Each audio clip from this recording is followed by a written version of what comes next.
Монголын зохиолчдын эвлэлийн шагналт зохиолч Шуурайн Солонгоо Хэнгэрэг роман Улаан хэнгэрэг хэмээх 1-р бүлгийн 3-р хэсэг. Бүрээдийн тосгонд босоо хүнтэй чацуу их цасан бууж өвгөд хөгшөд зуд боловзаа гэж дотроо түгшиж байлаа. Харин Доржээ Вавайн өнөөх солиот ёогор хүү цас нэмэхгүй гэж айлтсан гэх. Түүнийг зөн совинтой төржээ гэдгийг төрсөн их Хандайвийн Ленинградад сургуульд сураар адсан хойно бүгд мэдсэн гэдэг. Тэр байнга ээжигээ тэгж байна, ингэж байна гэж үглэх болсон юмсан ч. Үүнийг хүмүүс харахтаа ээжигээ сансан хүү дэмэрч байна гэж бодсон агаад хөөрхилэн үзэх болжээ. Гэтэл хүү эхээсээ гадна тосгонд хүн ирэх, ган зуд болох, модны хорхойн нүүдэл болох, гэнтэд үер болох зэргийг зүгээр сууж угаад хэлэх болсон учраас бүгд баастай бурхан болгон шүтжээ. Хүүг 7 настайд Хандайв ээж нь Орос нөхөр 2 охины хамт төрлөх газаанда зочлон иржээ. Тэр үед бяцхан ёогор хүү ихтэй бүрмсэн гомдож тэр цагаас эхлэн ээж гих үгийг амнаасаа нэг ч удаа унгаагүй гэдэг. Харин их л инээж хөхөж явах болжээ. Эгээл эмээгээ хөдөөлүүлэхэд инээж баясаагүй гин. Дуу шиг сайхан сэтгэлтэй зээн яагаад ийм инээд бахтай хүн болсныг Доржиев өвгөн гайхаж ядна. Гэтэл 10 арай хүрээгүй байхдаа ёогор хүү "Баава, би сүү шиг цэгийн морь унах ёстой хүмүүн" гэх болов.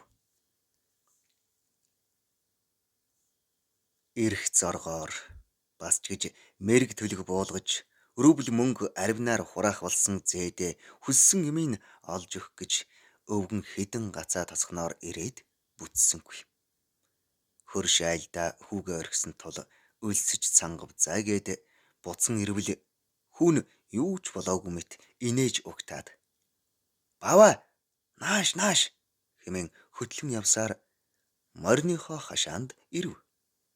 Гэтэл тэр хашаанд нь яв ягаахан уруултай, ёстой холцоогүй цагаан зүстэй унага зогсож байх нь тэр. Үс соромсгон хүртэл сүү цадсан мэт цасан цагаан ач. "Энэ юу ёогроо" гэвлээ.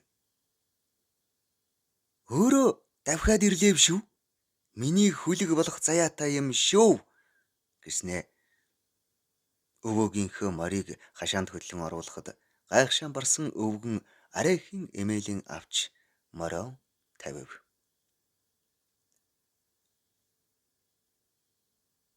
"Баава, та хол додлгүй хүлээх байж" гэм гэхэд өвгөн "Миний зүтгэлийг лав.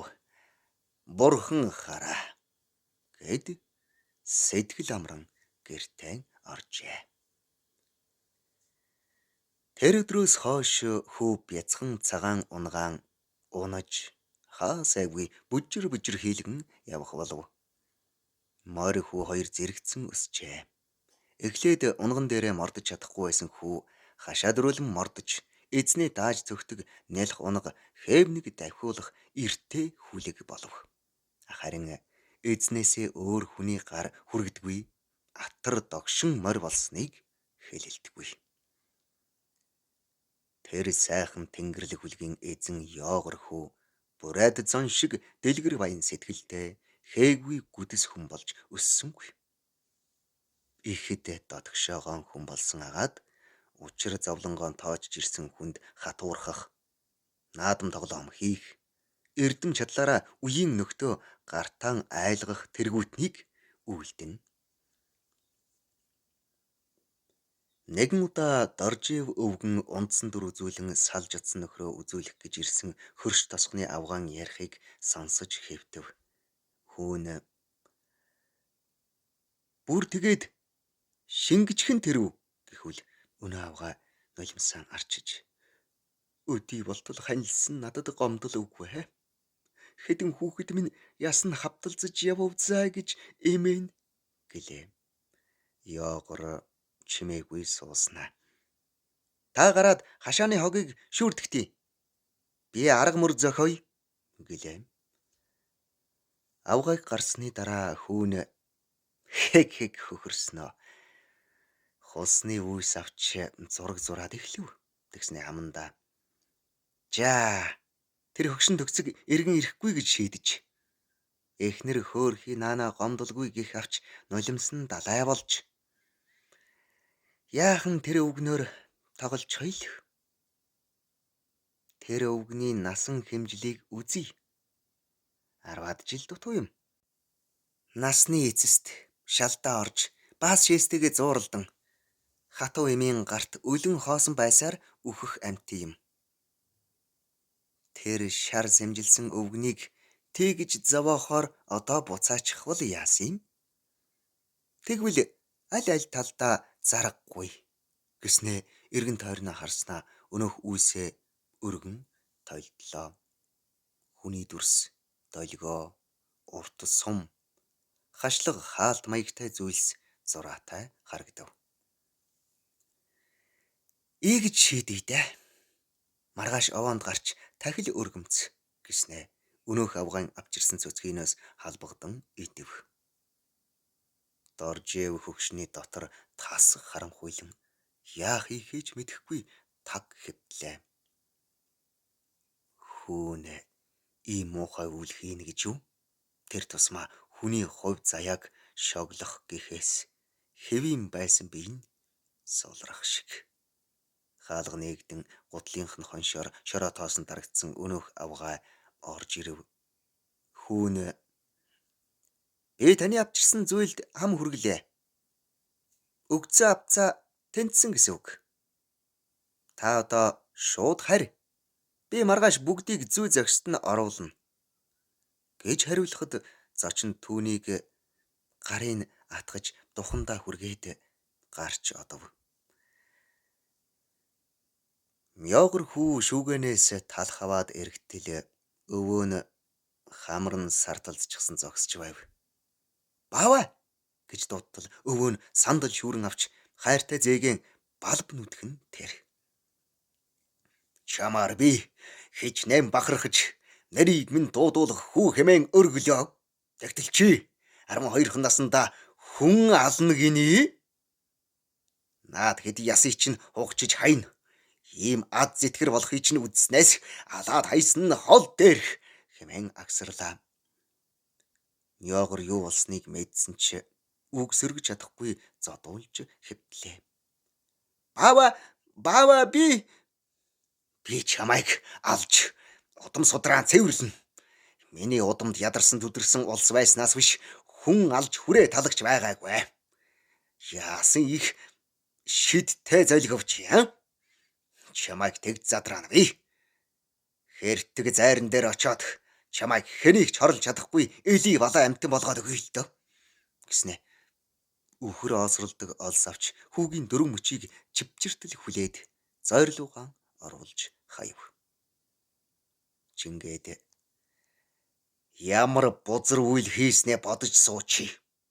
Ирээ чамайг амьд тавих гэсхээ шийднэ гэснэ. Шатаар өгсөд явчихав. Зойроо тажхинд л цоожлох нь дуулдана. Шаргал согсоотой ёогор хүү минчиртлээ уурлан өвөө би буруугүй шүү дээ гэж хашгирсаар үлдэв.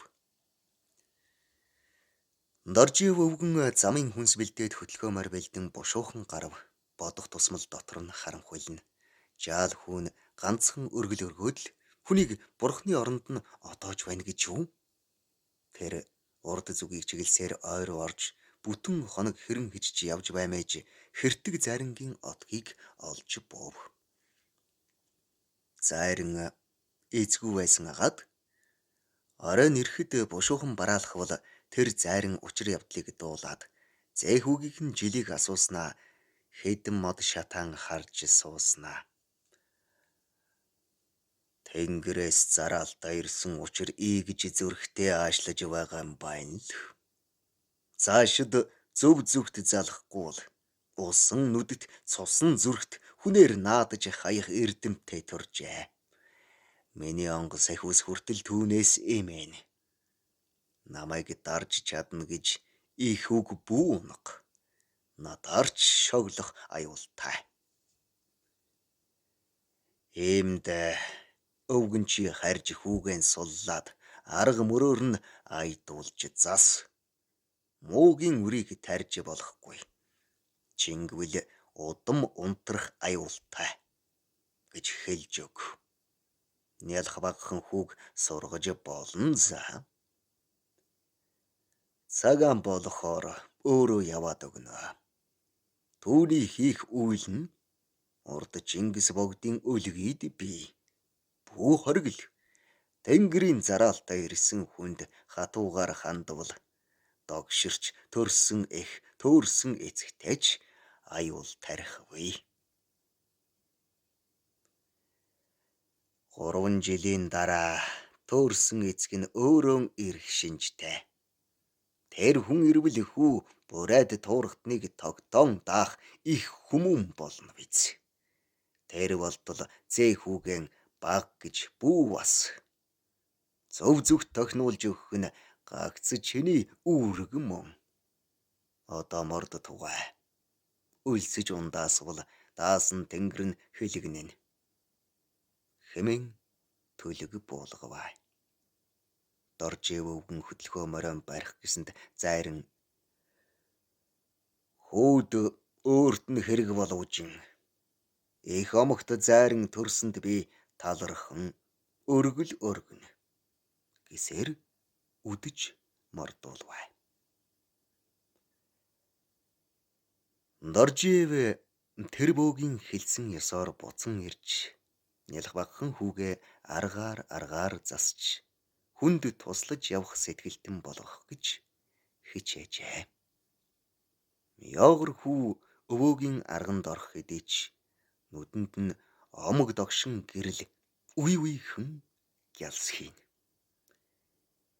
Эрийн сэнд хүрвэл яахыг Тэнгэр л мэдэх буйзаа. Монголын зохиолчдын эвлэлийн шагналт зохиолч Шуурайн Солонгогийн Хэнгэрэг хэмээх 3 дэвтэр энэхүү романы Улаан хэнгэр хэмээх 1-р дэвтрийн эхний 30%-ийг энд зохиолчийн зөвшөөрөлтэйгээр оруулах болно. Үргэлжлэлийг зөвхөн номоос уншаарай.